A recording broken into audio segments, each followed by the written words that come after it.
Social media ઉપર પોતાની ઓળખ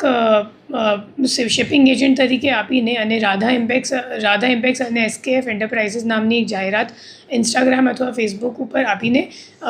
છેતરપિંડી કરનાર જે ભોજક છે કૃણાલ ભોજક એમની ધરપકડ સુરત સાયબર સેલ દ્વારા કરવામાં આવ્યું છે. એમાં જે ફરિયાદી છે એમની પાસેથી કુલ 29,40,000 રૂપિયા પડાવી પાડવામાં આવ્યું છે અને એમને એમ કહેવામાં આવ્યું હતું કે તમારા માટે તમને અગર ચાઇનાથી ટેક્સટાઇલની અગર જરૂરિયાત હોય તો એ કાપડ ઇમ્પોર્ટ કરવાનો મારો ધંધો છે અને હું કન્ટેનર મંગાવીશ અને એમ કહીને એમની પાસેથી પૈસા લેવામાં આવ્યું હતું આરટીજીએસ દ્વારા. અને પછી 45 દિવસ પૂરું થઈ ગયું અને જ્યારે ફરિયાદીએ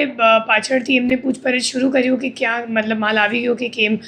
મારું પૈસા તો રિફંડ કરી નાખ, તો પછી એક બે મહિના સુધી તો એને ફોન ઉપાડ્યો, પછી ફોન ઉપાડવા પણ બંધ કરી નાખ્યું. અને આ મામલામાં પછી પાછળથી સામે આવ્યું કે આ ફરિયાદી સિવાય કુલ ગુજરાતમાં 5 અન્ય અને તેલંગાણામાં 1 એમ કરીને 6 હજી બીજા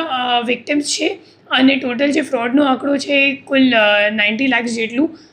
થાય છે હાલ સુધીમાં. અને હું લોકોને અપીલ કરું છું અગર તમારી સાથે બી અગર આ માણસે અગર ફ્રોડ કર્યું હોય તો તમે સાયબર ક્રાઇમ સેલનો સંપર્ક કરો. અને એવી અગર તમે લોકો અગર સોશિયલ મીડિયા ઉપર જાહેરાત